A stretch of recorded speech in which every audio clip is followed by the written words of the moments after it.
எல்லா விவசாயிகளும் தர்பூசணியில் ரசாயனம் கலப்பதாக கூறவில்லை என உணவு பாதுகாப்புத்துறை அதிகாரி சதீஷ்குமார் விளக்கம் அளித்துள்ளார். புதிய தலைமுறைக்கு அவர் அளித்த பிரத்யேக பேட்டியில் இவ்வாறு கூறினார்.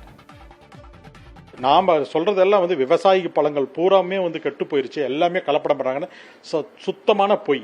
ஆனா யாருமே அதை நம்ப வேண்டாம். தாராளமா மக்கள் பழங்கள் வாங்கி சாப்பிடலாம். தர்பூசணி பழங்கள் வாங்கி சாப்பிடுங்க, அது ரொம்ப ஹெல்த்தியான பழம் தான், தாராளமா சாப்பிடலாம். இந்த வதந்திக்கு இதோட புற்றுப்புள்ளி வைக்கிறோம்.